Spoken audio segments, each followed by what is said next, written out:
Okey geng, Assalamualaikum. Dan setelah sekian lama kita tak buat vlog, so sebenar dengan kita baru angkat satu kereta baru yang dinamakan Imas 7. So hari ni saya ada satu trip sajalah pergi melawat member-member dekat KL. So kita akan pergi dengan Fatah, lagi seorang member kita. So along the way kita tengok macam mana pengalaman kita first time pakai EV dan pengalaman kita macam mana first time jalan jauh dengan EV ni. So geng, ikuti perjalanan saya. Okey geng, so kita akan memulakan perjalanan kita. Dan ni kita ada dengan member kita Fatah, baru bangun tidur.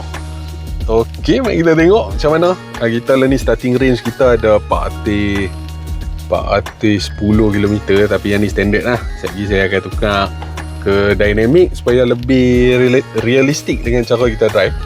Right geng, jumpa di destinasi seterusnya. Bye bye. Alright geng, sebelum kita sambung perjalanan kita, mari kita pergi kena roti canai dulu dekat Jalan Baru ni. Fatah pun duk lapar tu. Jom pergi makan dulu.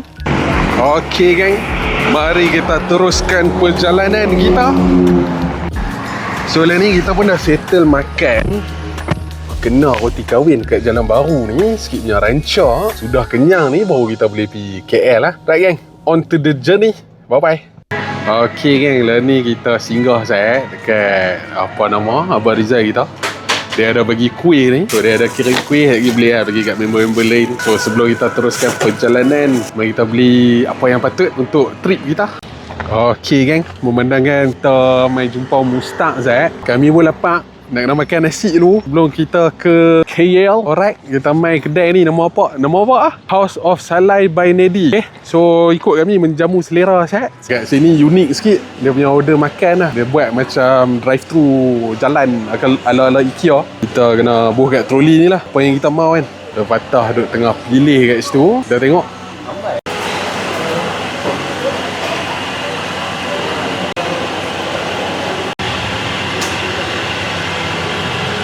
Kedai ni dengan dessert pun ada macam-macam lah. Dalam snack semua ada. So ni makanan yang kami pilih lah. So nasi kita macam tu. Ni Fatah ambil telur dengan ambil kicap. So ni lah kami punya lauk yang telah dipilih di apa nama House of Salai by Nedi ni. Mari kita menjamu selera tu. Kita tengok, kita makan tu. Right geng, jamah. Mari kita try tengok. Oh, tapi ikan dia sedap lah. Okey, so lah ni kita ada dekat tapak. Kita main berhenti saat dekat Shell Recharge. Cerita dia tadi actually kami pergi lunch dekat Ipoh tu. So dia masih ada balance lagi lebih kurang 216 km macam tu lah daripada full charge daripada Penang 410 km. So sampai saja dekat Tapah ni saya rasa better kita top up sikit. Cuma problem dia dekat sini dia ada dua charger. Satu charge EV and satu Shell Recharge. Charge EV tu dua-dua under maintenance. And Shell Recharge ni problem dia setup dia sedikit weird lah. Macam saya ni baru first time kita jalan jauh dengan EV. So kita tunjuk habis ni semua reality lah. Biasa EV ni kita main dengan banyak app. And then kalau kita tak set up sebelum kita main charge ni, dia akan jadi hanky-panky sikit lah. Macam tadi saya set up kad dalam app, tapi bila tap kad dekat sana, tak tahu lah, mungkin tak boleh tap kad ke apa, tapi dia tak detect. So saya kena top up pula dalam wallet tu baru boleh start charging. Tapi sini harga keras lah, 1 kilowatt RM2 2 kupang. Oh, begitu pekat sekali. So tak apa, ni kita charge kereta kita. Member kita pun duk tunggu. So mari kita tengok bateri kereta kita. Dan ni 63%. So cukup saja kita punya RM50 ni kita caw lah. Okay geng, ikut saya punya perjalanan jarak jauh bersama EV saya, Imas 7. On to the next stop. Bye bye. Okay geng, memandangkan kita pun dah siap charging kat sini, mari kita on to the next area. Boleh. Dia ada renah-renah dia sendiri lah. So kalau apa nak pakai EV ni, ikat dulu lah.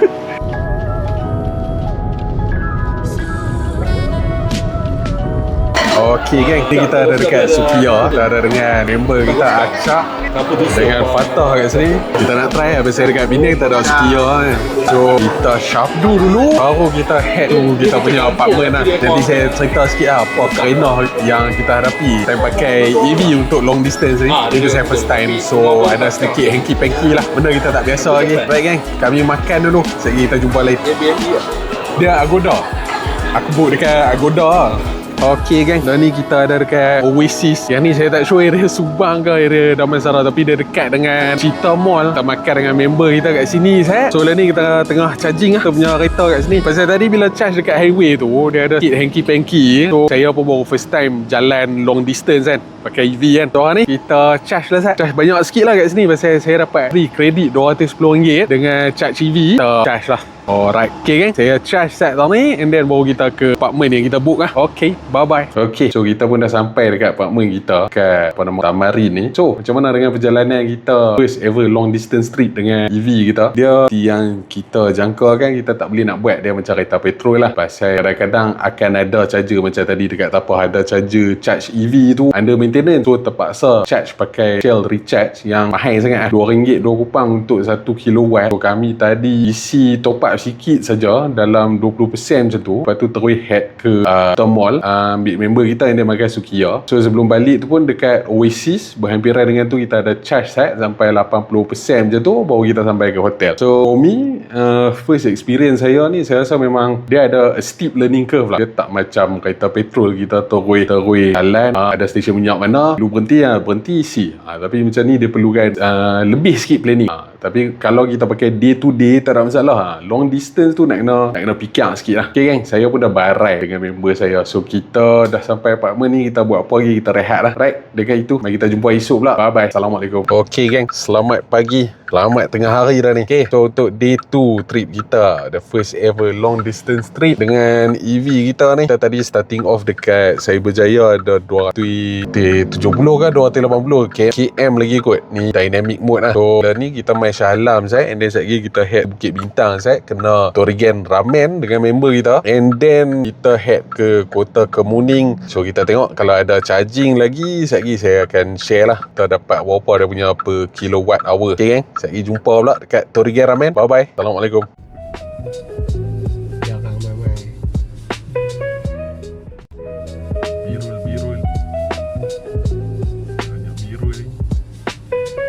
Ni tujuan utama kita untuk main sini, Torigen Ramen.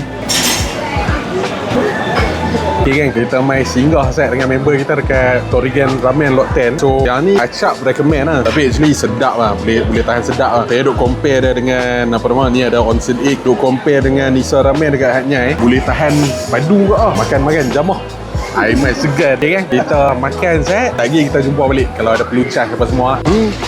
Okay gang, lah ni kita ada dekat Don Quixote. Saya tak sure lah boleh record ke tak, tapi tak tahu kata Malaysia ada Don Quixote. So selalunya benda ni kita boleh nampak dalam game ataupun media Jepun. Rupanya dekat KL ni ada ni, orang Penang biasa lah, perak sikit, tak tahu kata Tani pun ada. Macam-macam lah. Tadi kami makan dekat Lot 10 ni, tak tahu kata dekat sini ada Don Quixote. Dia punya choice macam-macam ke. Okay gang, saya lah ni duduk tengah tunggu member seorang ni. Kita jumpa orang. So kita tengok Sat, tengok apa yang boleh beli. Sekejap kita jumpa lain. Bye bye. Ya, main awak. Boleh rasa benda-benda rare.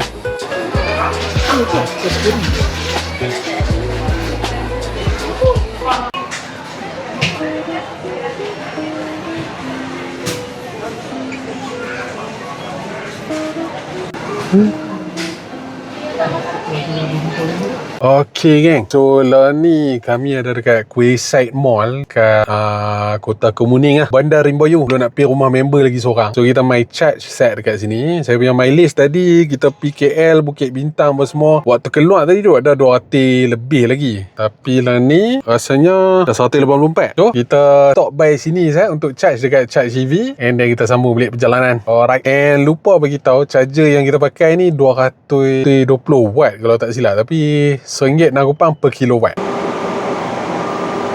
Ini yang okay gang, sementara tunggu kereta kita nak charge ni, dia actually speed 240 kW, RM1.60 per kilowatt. So boleh kata lagi sama harga dengan dekat Maiden rumah saya tu, 80 kW RM1.60. Sini 240 tapi RM1.60 juga. So okey lah, dah lah kita pergi kena kopi apa dulu sementara nak tunggu charge, kemudian kita pergi jumpa member seorang lagi. Okay gang, lah ni nak siap dah kita punya charging, tinggal lagi 2% saja. Saya kalau fast charger ni memang saya takkan charge sampai penuh pun, Tapi actually lah ni duk tengah tunggu member saya duk beli ayak dekat Caji ke Cagi, saya tak tahu macam mana nak sebut, tapi ayak lah kan. Okay, so duk ada lagi balance lagi 2%. Tara dia nak sampai Mai tu rasa penuh lah. So tadi kita starting range tadi ada berapa atas saya tak ingat, saya ada tunjuk kat video sebelum ni. So lah ni sikit lagi nak full penuh saja. Kita kasih caw, kita pergi jumpa member seorang lagi.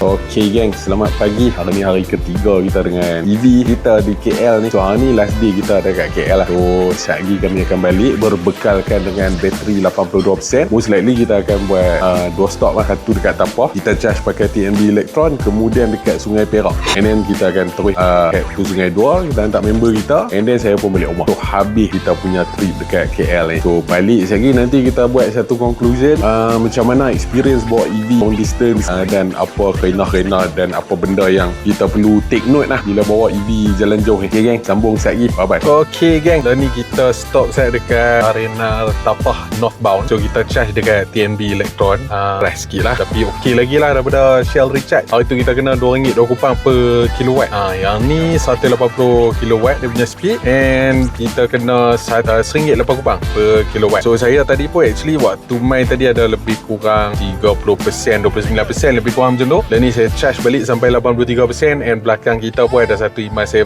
ada brother Melayu tu, and then ada Seal 6 EV dan ada BYD Atto 3. Tapi semua yang ni yang saya patut komen, orang yang dah lama pakai EV, macam saya baru lagi kan, tapi yang saya duk pasal lah 80% dia pecah, 80% dia pecah, sebab dia tahu belakang ada lagi member-member lain nak charge kan. Okay, so kita lah ni range duk ada, saya set standard. Waktu main KL tu saya set dynamic saja, nak tengok lah apa perbezaan dia kan. So lah ni kita ada 82%, 342 km. So kita dah boleh jalan sampai ke Penang without stopping. Tapi tengok, style saya kalau ada 30% pun saya nak charge lagi. Actually 50% pun saya nak charge lagi. So macam tu, kita jumpa pula nanti. Alright, okay gang, bye bye, assalamualaikum.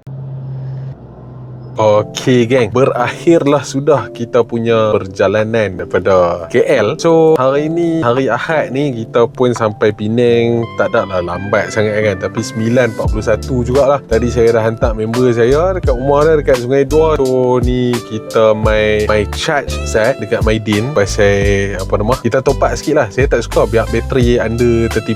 Kita lepak set 10 minit cukup lah, and then kita just head back. Okay, so pengalaman saya first time bawa EV long distance, dia bagi saya, untuk orang especially siapa yang PK IT ataupun tech savvy lah orang panggil, untuk orang yang tech savvy macam saya sendiri pun, dia ada a steep learning curve lah. Sebab kita nak kena tahu EV ni memang for sure lifestyle kena tukar and then kita punya rutin setiap kali perjalanan tu, kalau kata bawa kereta ais tu simple, nampak saja stesen minyak kita boleh berhenti. Tapi EV ni dia ada kaedah-kaedah dia sendiri. So apa yang saya cuba nak tunjuk ni adalah reality lah. Sebab kita charging infrastructure kita dekat Malaysia ni tak mencukupi lagi actually. Tapi boleh je, tak ada lah sampai tahap setiap kali saya nak charge atas highway tu nak kena queue tu, tak ada lah. Tapi sometimes let's say macam dekat Tapah tak apa, waktu saya nak pergi KL tu, charger yang saya mau tu charge EV kot. Yang tu dia offline, under maintenance ke apa, tapi saya terpaksa charge dekat Shell Recharge. Walaupun saya punya range masih boleh sampai, tapi disebabkan EV ni better kita ada buffer zone sikit sebelum sampai destination supaya lebih better lah, kita tak ada range anxiety. Lagi satu cakap pasal range anxiety ni, saya kalau from day to day saya kerja, pergi balik kerja, pergi gym, saya pergi hiking, pergi naik bukit ke apa ke on the weekend, sikit pun saya tak ada range anxiety. Sebab kan saya kerja dekat je. So bila long distance ni baru kita merasa lah apa itu range anxiety. So dengan itu saya nak end video ni sampai sini saja. Hopefully pengalaman saya ni dapat membantu lagi member-member kita yang baru nak angkat EV ataupun baru pakai EV macam saya. So okay gang, hopefully you guys get something you can learn lah, something you can use in your EV journey. Dengan itu saya pun nak sign out dah. Saya habis charge ni, saya pun nak balik, nak lina esok nak kena kerja. Dengan itu bye bye, assalamualaikum, bye bye gang.